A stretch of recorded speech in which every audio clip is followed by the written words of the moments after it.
Alright, I thought I'd give a rundown of what I think so far about these cartridges that I've tested so far. I'm not done with this because I do want to test a bunch more cartridges, but I thought I'd give an update because this is probably most of what I'm going to test. There's going to be some more that I'm going to test, but so far this is what I've tested as stuff that I think I would carry, and I'm very curious about it. So I thought I'd give a rundown of what I thought about this ammunition.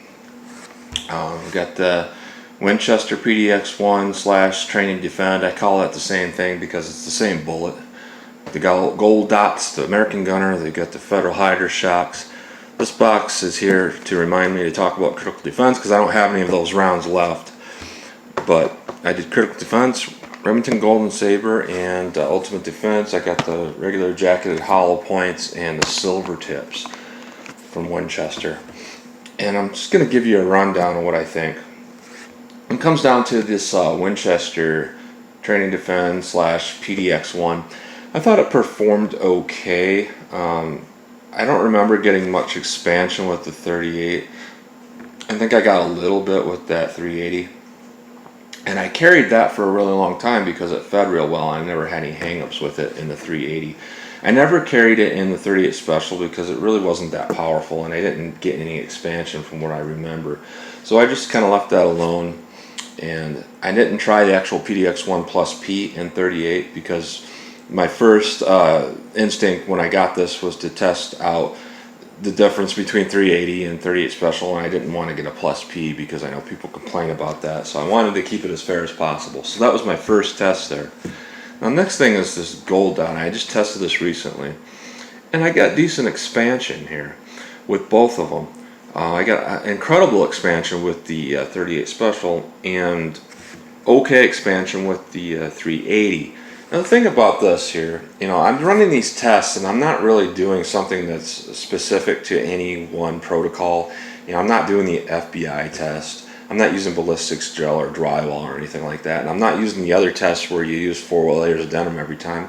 I'm just kind of doing something that's kind of a cheap way of getting similar results and being able to compare one cartridge to the other. Because if you got a certain amount of water penetration, let's say I go through exactly 3 jugs and it dents out the back of the 3rd jug, let's say that's 18 inches of water. Generally speaking, when I compare a cartridge that does exactly that, it's really comparable to about maybe 14 to 16 inches of ballistics gel. So using the same medium, I can reliably get kind of an idea between the cartridges of how much penetration I'd get on ballistics gel if the bullet starts to dent out the back of that jug. Now if it doesn't, and I don't know anywhere where that bullet stopped in that 6-inch wide jug, then it's kind of up in the air, but it still shows you what kind of expansion you're going to get.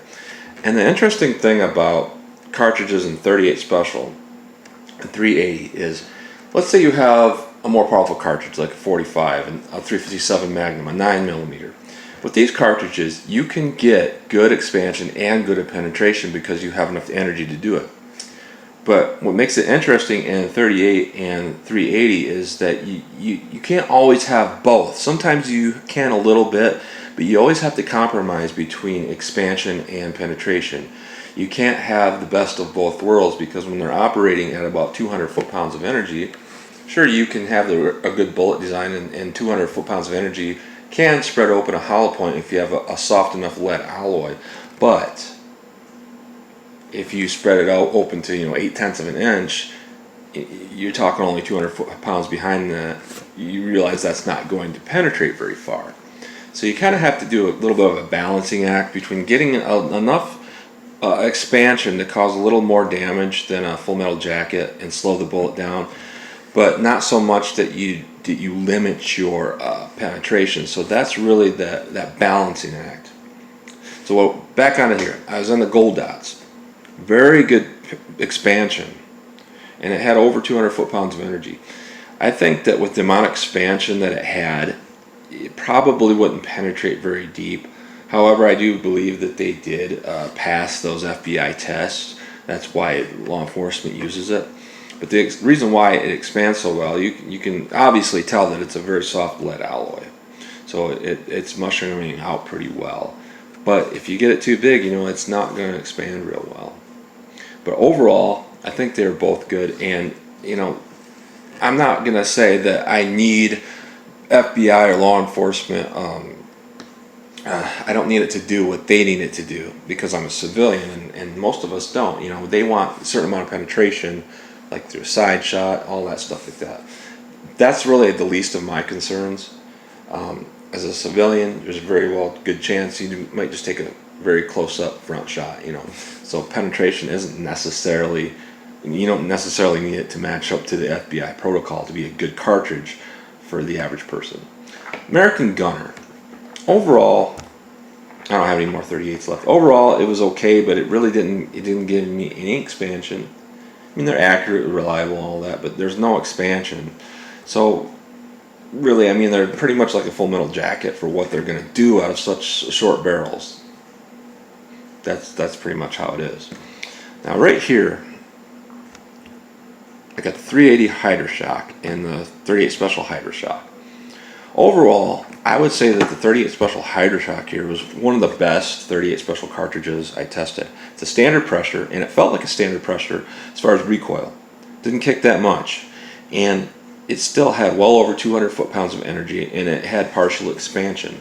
It expanded partially through water jugs, and it did not expand while going through wood. And I consider that to be a really good thing, because it's going to punch through a barrier. And it's also going to expand a little bit with its 220 foot-pounds of energy, and it's not going to like overexpand where it ain't going to get enough penetration. So I say overall, probably one of the best performers for the 38 Special. The 380 Auto, it wasn't super reliable. I had to slingshot the top of the LCP to get it to chamber, and that's pretty common with most of these, except for two of them that I've tested so far. But the plus side of that is I was getting over 200 foot-pounds of energy. It's the only cartridge up here that got over 200 foot-pounds of energy in the LCP. It's got a lot of power for what it is, but it did not expand at all in 380, which I found kind of interesting. Now we go on to the critical defense that I have this box here for. Overall, between both, they did well. They both expanded. You know, they were both decent rounds. I carried the Critical Defense Plus P for 38 for probably 2 years in my snubby. I loved that round. It performed real well, and anytime I've tested it out of a snub-nose revolver, SP-101, Smith & Wesson J-frame, it expanded every time, penetrates well, but you do have a lot of felt recoil on that 38 Special round. The 380, though, it's a very low powered cartridge of maybe 150 foot-pounds of energy, but I did not have to slingshot that LCP back. So if I was going to carry a 380 round out of this would be one of them, the Critical Defense 380. And if I was going to carry a 38 Special, this would probably be at the Hydra-Shok. Alright, moving on to the Golden Sabers. The 380 was okay. Got decent velocity for the 102 grain bullet that it is. And it was very accurate. I shot some on paper, and I didn't get the footage of that, but I mean, from 5 yards, I was putting them all in a silver dollar size hole constantly. Did real well, but 38 plus P, I could not get a chronograph reading. They were shooting very far left for me. They shot my chronograph, which I'm still upset about. I don't have any of these 38s left because I tried to shoot as much as I could through the chronograph to try to get a reading, and you know, out of these two cartridges, I got one chronograph reading that looked reasonable. It was like 945, which for a 125 grain bullet is pretty good. It's pretty comparable to the Critical Defense as far as the energy numbers. The expansion I got was pretty good on both of these in water jugs, and this expanded a little bit as well. So overall, it performed. It just didn't shoot the way I wanted it to, and the recoil was horrendous. This is probably the most recoil I've had out of all these cartridges. Secondly, it would be the Gold Dots. They had a good amount of recoil too, but these right here, they had a lot of recoil. Now on to the classic Jacket Hollow Point. Overall, these were pretty good performers in general. I mean, it's just a good go-to. They did a little bit of everything. The 380 expanded okay. It didn't penetrate that far, but it still penetrated enough. I think it was like 4 jugs, so it was pretty good for the 380. And the 38 Special also penetrated to like the 4th or 5th jug, so it did really well. Now the 38 didn't expand very much, but it got to the 5th jug, so you're talking 5 jugs. You're talking at least 24 inches of water penetration. That probably comes out to maybe 20 inches of gel penetration. So it had good penetration. The expansion wasn't big. I didn't measure it, but if I had to take a quick guess of what it was probably 44-ish size around. So it didn't expand huge, but it expanded a little bit, enough to slow it down, and it still had good penetration. The energy was good on it. It was over 200 foot-pounds of energy out of the snubby. And the 380 was pretty much average. It did as well as anything else. It got into the second board in wood. It went through maybe 3 or 4 jugs and expanded decently. So it was pretty good. Now moving on to the silver tips. Interesting thing is, when I try to look up this information, what I could find is it looked like the jacketed hollow points and the silver tips, as far as the 38, are supposed to have the same ballistics, but they didn't. The silver tips were significantly slower than the standard jacketed hollow points. So I found that to be kind of interesting, and you could tell, because I got a huge expansion on both of these, that the lead alloy in these silver tips is definitely a softer alloy than in the standard jacketed. And what was really evident was the 380 expanding huge and stopping in only the 2nd jug. That's not a lot of penetration. That wouldn't even come close to meeting the FBI's protocol. But like I said before, we're civilians here if we're carrying these pocket guns. So do we really need this massive amount of expansion? I don't think so personally. And the thing I liked about the 380 the most out of these silver tips is, even though it looks like kind of a flat point to it, it fed perfectly. I didn't have to slingshot the gun at all. Just let go of it and it would feed perfectly. Energy wise, it was only about 150 foot-pounds of energy. Not very much energy, and it didn't penetrate very deep, but it was very reliable. So if I had to take all these cartridges I've tested so far and I'd say which ones would I carry, which ones would I feel the most comfortable with, I would say the Critical Defense 380 and the Silver Tip 380. Those two I would carry in the LCP no problem. And they didn't have the most energy. They weren't even close to 200 foot-pounds of energy, but they were so reliable, and they both shot accurate enough that I would feel very comfortable with those.